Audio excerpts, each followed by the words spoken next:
Hello everyone, I am Smriti from Aksharda Public School. I am studying in class 10. Here to summarize on the topic arithmetic progression. Let's begin. There are some definitions on this topic. An arithmetic progression is a sequence of numbers in which we get each term by adding a particular number to the previous term, except the first term. The abbreviation of arithmetic progression is AP. There are two types of AP, finite AP and infinite AP.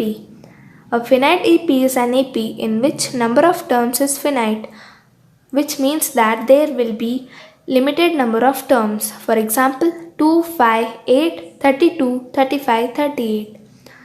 Next comes infinite AP. An infinite AP is an AP in which number of terms is infinite, which means that in a sequence there will be unlimited number of terms. For example, 2, 5, 8, 11 and so on. A finite AP will have the last term, whereas infinite AP will not have the last term. Each number in the sequence is known as term. The difference between each term with its preceding term is known as common difference. This common difference can be in positive, negative or zero. It is denoted by the small letter d. Here is an example to understand about the common difference. In this sequence, there are numbers 2, 4, 6, 8, 10, 12. If you subtract 4 minus 2, you will get 2, 6 minus 4, 2, 8 minus 6, 2, 10 minus 8, 2, 12 minus 10, 2. This is about the common difference. Here there are some more examples to understand about the common difference. There are 3 examples: 20, 30, 40, 50. Subtract 30 minus 20, 10, 40 minus 30, 10. So the value of d becomes 10. D is greater than 0, which is in positive. 75 minus 100 is minus 25. 50 minus 75 is minus 25. So here d is less than 0, means 0 is greater than d. Value of d is in negative. In this example, subtract 5 minus 5, 0, 5 minus 5, 0. So the value of d is 0. This is about the common difference. There are general forms of arithmetic progression. They are A plus D, A plus 2D, A plus 3D. First term is A, D is common difference. Here is an example to understand the general form, that is 2, 5, 8, 11, 14. A is 2, D is 3, that is 5 minus 2 is 3, 8 minus 5 is 3. First term is A is equals to 2 and second term A plus D, that is 2 plus 3 is equals to 5. And third term, that is A plus 2D, 2 plus 6 is equals to 8 and so on. And we can find the numbers that is in the sequence by putting these values such as A plus 3D, A plus 4D, etc. So these are general forms. Here is the formula to find the nth term in the sequence, which is An is equals to A plus n minus 1 into D. N is nth term in the sequence, A is first term in the sequence, n is number of terms in the sequence, and D is common difference. This formula is used to find the nth term in the sequence. Here there are another two formulas. They are sum of n terms of an AP, which is given by the formula sum of n terms is equals to n by 2 into 2a plus n minus 1 into d. That is, a is equals to first term, d is Common difference and n is number of terms. To understand this formula, we have here example. Find the sum of first 22 terms of the AP. They are 8, 3, minus 2 and so on. A is 8, D is that is 3 minus 8 is equals to minus 5. N is 22. Apply the formula. Sum of n terms is equals to n by 2 into 2a plus n minus 1 into d. Substitute these values, that is 22 by 2 into 16 plus 21 into minus 5. After calculating, we get the answer as minus 979. So the sum of first 22 terms of an AP is minus 979. Here is the another formula, that is sum of n terms is equals to n by 2 into a plus l. This formula is used when last term and the first term of the AP is given, where a is first term, l is last term and n is number of terms. This formula is related to this example. So understand about this formula, that is find the sum of sequence 38, 36, 34, 32, 30. Here a is 38, L is 30 and n is 5, that is sum. Here we have to find the sum of fifth term. Apply the formula. Sum of n terms is equals to n by 2 into a plus l. Sum of fifth term is equals to 5 by 2 into 38 plus 30. After calculating, we get the answer as 17. Sum of fifth term is 17. This is how we use these formulas. Thank you. I hope you understood this topic. Thank you. A very good afternoon to everyone. My name is Sampada Chaudhary and I am from grade 10. Today I am going to give a small introduction on the chapter called trigonometry. So before actually getting into the concept of trigonometry, let us know the word trigonometry. So the word trigonometry has derived from a Greek word which has three different words in it. Tri, which means three, gono, which means sides, metri, which means measure. So it clearly gives a meaning of trigonometry, that measurement of three sides. When we talk about three sides, the only figure which comes in mind in geometry is the triangle. So this gives the complete meaning of trigonometry. Trigonometry is a branch of mathematics which deals with right-angled triangle. So as it deals with right-angled triangle, we have drawn a right-angled triangle here, which now let us assume this triangle as a family which has 6 members in it. So the first member is the angle B, which is right-angled, and the second member is angle A, whose value is theta, and the third member is angle C, whose value is 90 minus theta. Fourth person or the member is the side opposite to the angle theta, called opposite. And the fifth member of the family is the hypotenuse, which is the longest side. And the sixth member is the adjacent side, as it lies between the theta and the right angle. Now, we know that each family member has a relationship with each other. So these relationships in the mathematics are called trigonometric ratios. So these trigonometric ratios are the words given by a great mathematician called Aryabhatta, whose words were later translated in English by an English professor called Edmund Gunter. So these are called sine, cosine, tangent, cotangent, secant and cosecant. As every family member has a nickname, similarly in these ratios also have nicknames. For sine they have given sin, cosine is cos, tangent is tan, cotangent is cot, secant is sec and cosecant is cosec.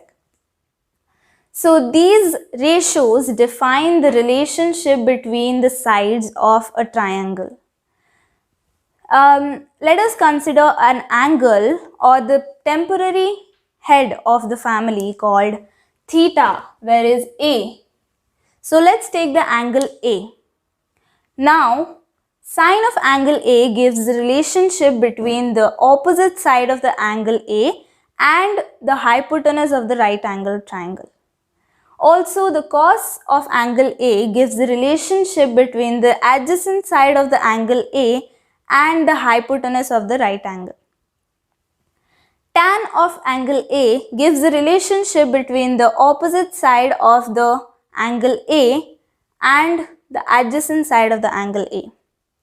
Cotangent of A gives the relationship between the adjacent side of the angle A divided by the opposite side of the triangle. Sec of A gives the relationship between the hypotenuse of the right angle triangle divided by the adjacent side of the triangle. And the cosec of A gives the relationship between the hypotenuse of the triangle divided by the opposite side of the triangle A. So these are the trigonometric ratios which define the relationships between the sides of a right angle triangle.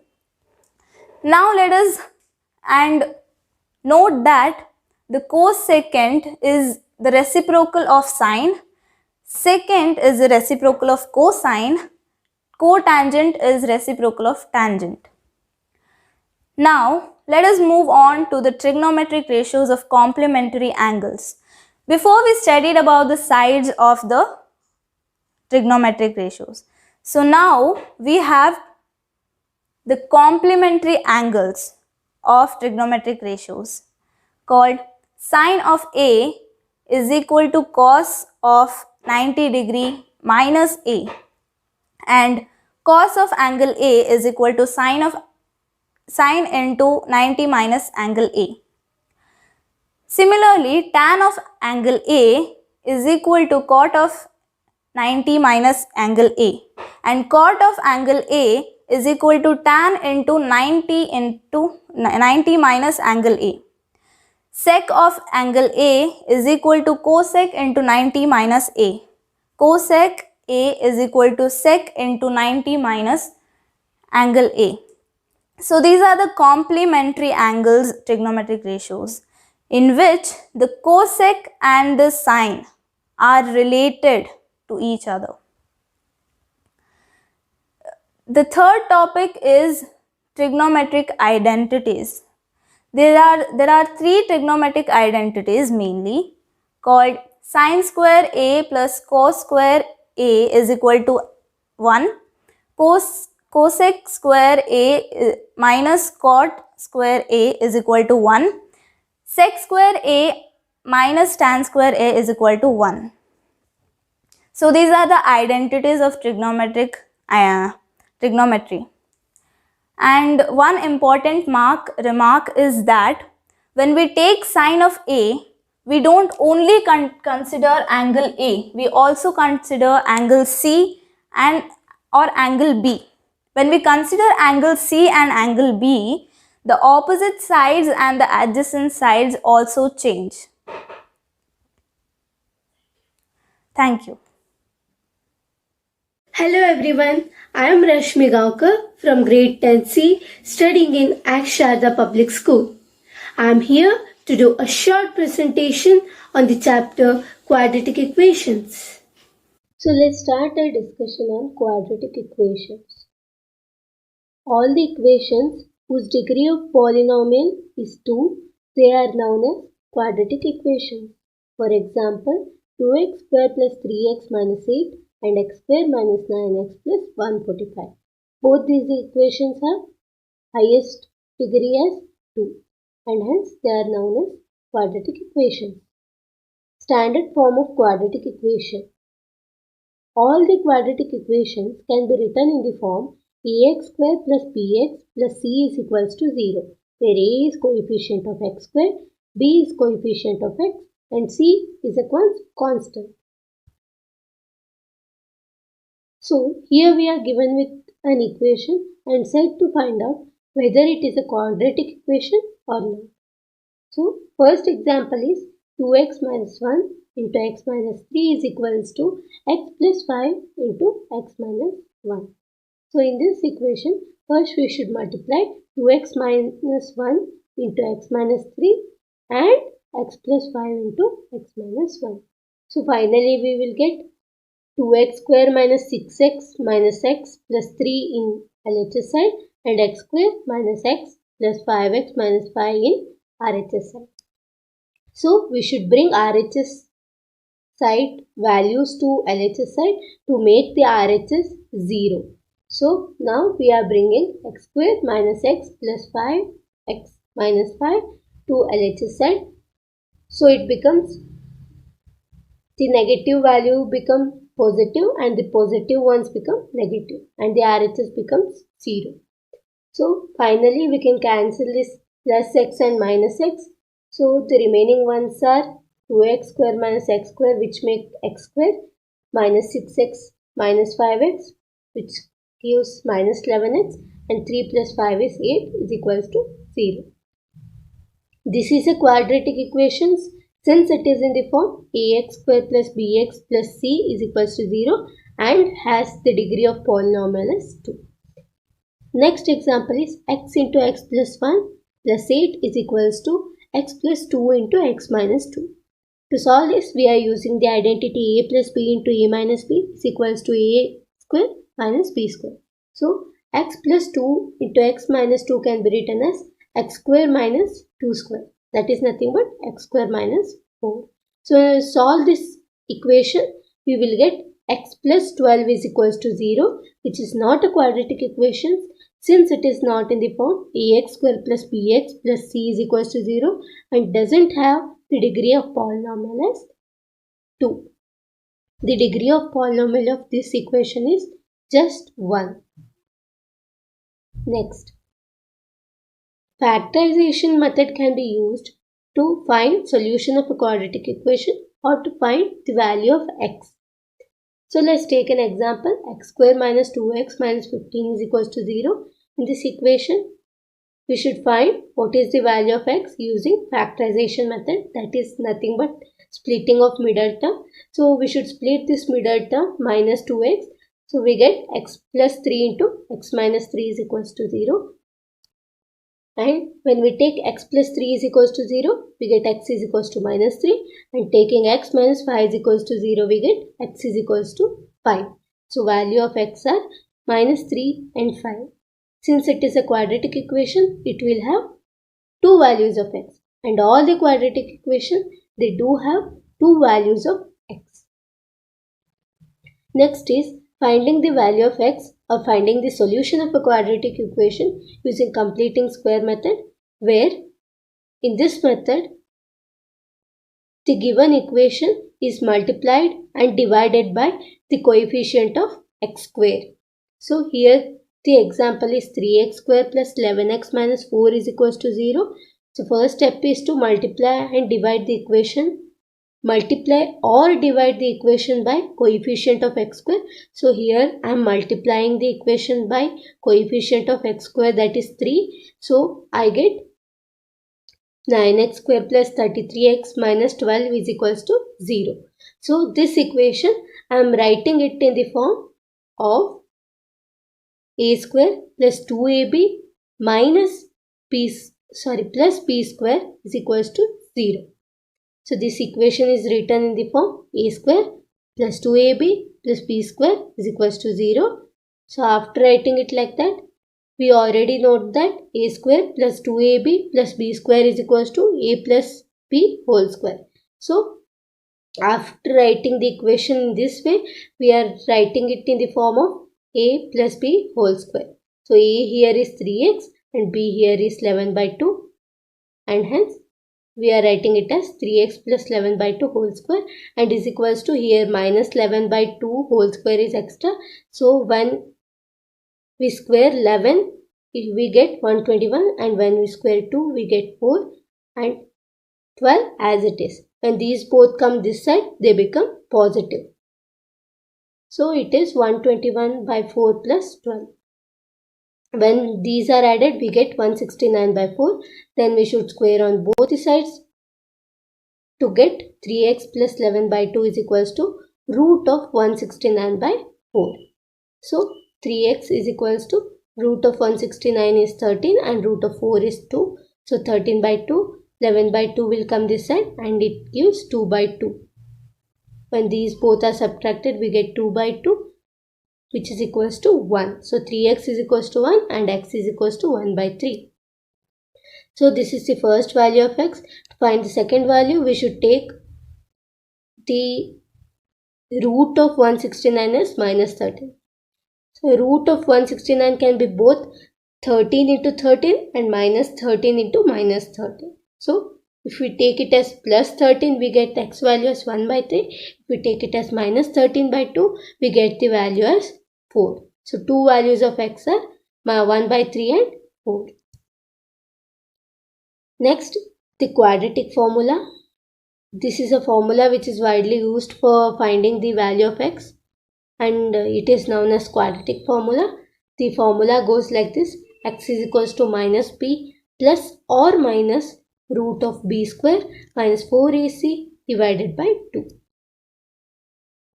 So let's take an example to see how to solve using this formula. First, the given example is 3x square minus 7x plus 2 is equals to 0. First, we should identify the value of a, b and c. So in this equation, a is 3, b is minus 7. Consider the sign even. So c is plus 2. So we have put the values, or we have found out the values of a, b and c. Now put these values in the equation. X is equals to minus b plus or minus root of b square minus 4ac divided by 2. Put the value of a, b and c in this formula. So finally, when you solve it, you get the value of x as 2 and 1 by 3. So we got the two values. Next, this part, that is b square minus 4ac, this part of quadratic formula is known as discriminant. So discriminant is equals to b square minus 4ac. What if the discriminant is greater than 0? If the discriminant is greater than 0, then the graph will look like this. So the graph is touching x-axis at 2 points, and hence we can say it has two real roots. And when discriminant is equals to 0, then it is touching, the graph is touching x-axis only at 1 point, and hence it has only one real root. When the discriminant is lesser than 0, then the graph won't touch the x-axis, and hence it has no real roots. Once again, to revise, we can say b square minus 4ac, when it is greater than 0, it has two real roots. When it is equal to 0, it has one real root. And when it is less than 0, it has no real roots. That's all about this lesson. Thank you. A very good morning to everyone. Myself, Basangoda Biradar from Akshada Public School. As all we know that the mind map is the best technique to revise any chapter of any subject. So let us revise mathematics progression chapter of mathematics subject by using this mind map. So here we begin with definition. Arithmetic progression is a sequence of a number where difference between each successive number remains same. For example, 1, 2, 3, 4, 5, 6. If we observe these numbers, the difference between at each successive number means 1 to 2, 2 to 3, 3 to 4, 4 to 5, 5 to 6. The difference is constant in this case. The difference is here 1 at each successive number. General form of an AP is A plus D, A plus 2D, A plus 3D. Now let us move to types of AP. Finite and infinite. Finite, an AP which has limited number of terms, means which has n term. Example 1, 2, 3, 4, 5. 5 is the n term here. Infinite AP, an AP which has no limited number. Example 1, 2, 3, 4, 5, 6. It goes on till infinite. Nth term of an AP. An nth term of an AP with a first, it is represented as A and the common difference D. The A represents initial number, that is in this case the 1 is the initial number and the difference is also 1. It is given by the formula n equal to A plus bracket n minus 1 bracket complete into D. Before going for the problems, let us study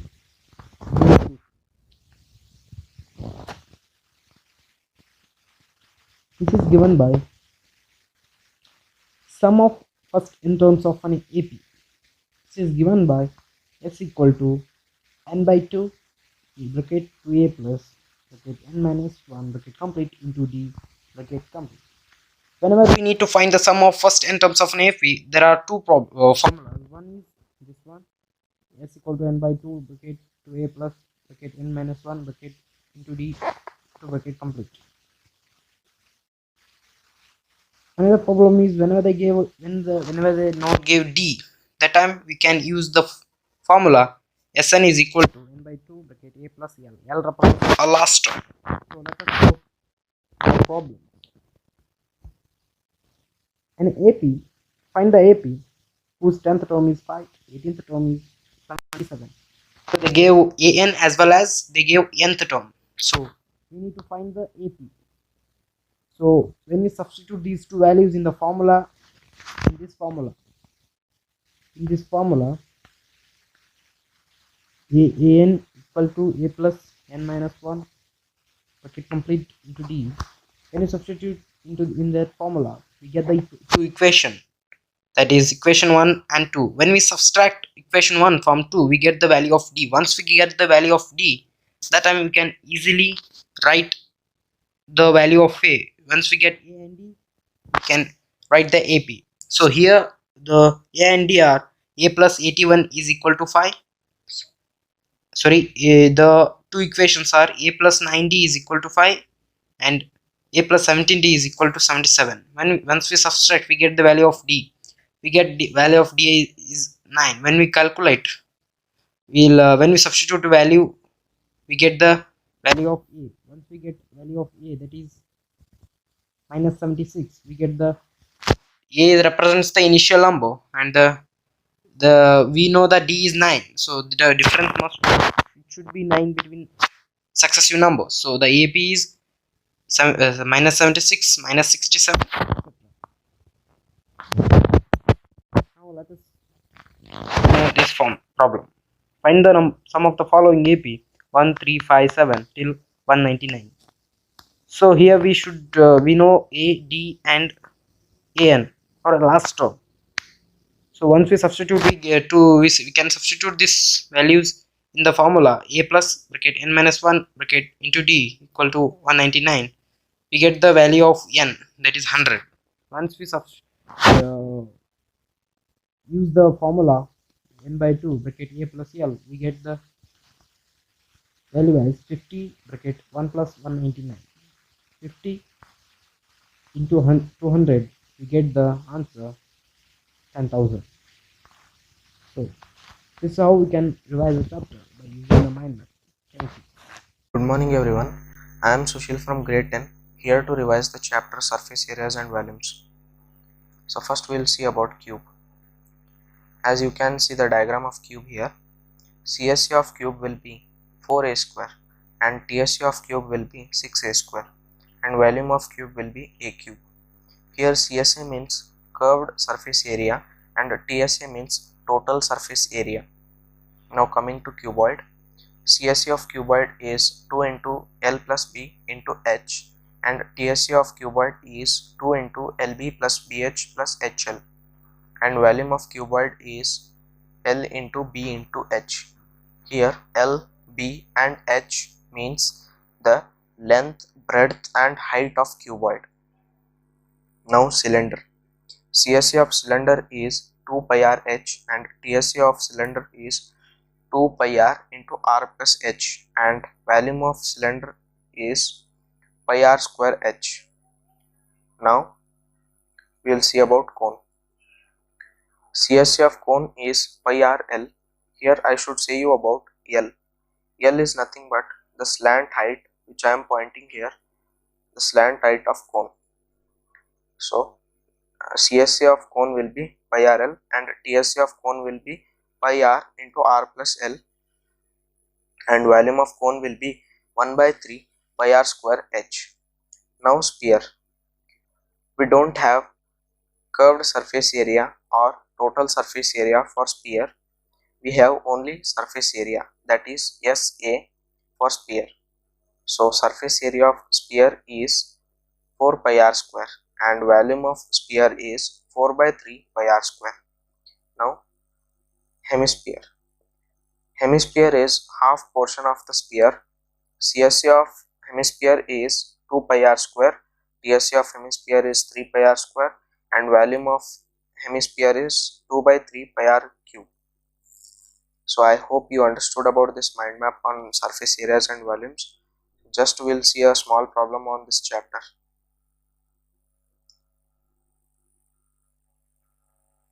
So the question says that the wooden article was made by scooping out a hemispherical part from each end of a solid cylinder as shown in given figure. If the height of the cylinder is 10 cm, height we have given as 10 cm, and its base of radius is 3.5 cm, the radius is 3.5 cm, find the total surface area of the article. So we have given indirectly to find the total surface area of this article which is in shape of cylinder. So let's try to understand the question. We have given a cylinder and two hemispherical parts are scooped out from top and bottom portion, and we have been said to find the total surface area of the cylinder.